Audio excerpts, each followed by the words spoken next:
It's been 1 year since the ceasefire in Lebanon was announced. Though it's only a ceasefire on paper, as Israel has continued to violate it every single day. Before the ceasefire was to take effect, Israel issued one last wave of so-called evacuation orders, stretching beyond Beirut's southern suburb deep into Hamra Street, a shelter to thousands of displaced Lebanese families. Panic spread. Families ran through the night believing the ceasefire was already collapsing before it even began. People didn't sleep that night. Will they bomb or will they not? Will the ceasefire be implemented or will it not? The ceasefire was implemented as dawn broke over Lebanon. The roads filled instantly with cars heading to south and east of Lebanon. Joy and grief walked side by side. The Israeli occupation withdrew from most border villages in southern Lebanon, but kept its claws in 5 points: Al-Hamamis, Al-Azziya, Al-Awaida, Jabal Blat, and Al-Laboune. The message was clear: the war was not over. And true enough, the very next day, Israel violated the ceasefire agreement, and then the day after, and every day after that.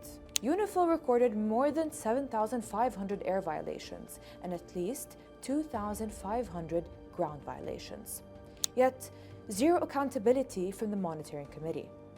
The resistance kept its word, holding its end of the ceasefire agreement.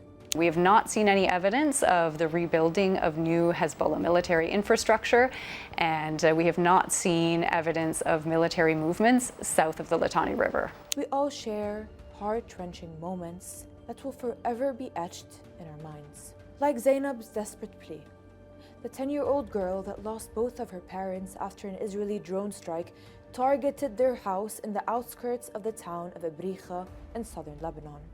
الله يخليكم تساعدوني بابا ماما عم بيموتوا بابا ماما عم بيموتوا بابا ماما عم بيموتوا تساعدوني. Or what about the Sharara family?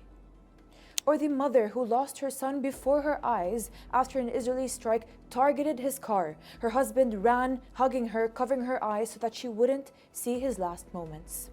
And how can we forget Israel's all-time favorite psychological warfare, the so-called evacuation orders? 1 year later, the Lebanese are still repairing their wounds. They are still burying their martyrs. They are still documenting Israel's violations of the ceasefire agreement that the world barely acknowledges. If you are watching this from afar, trying to understand how the Lebanese are feeling, let us be clear. As martyr Sayyid Hassan taught us, dignity is not negotiable.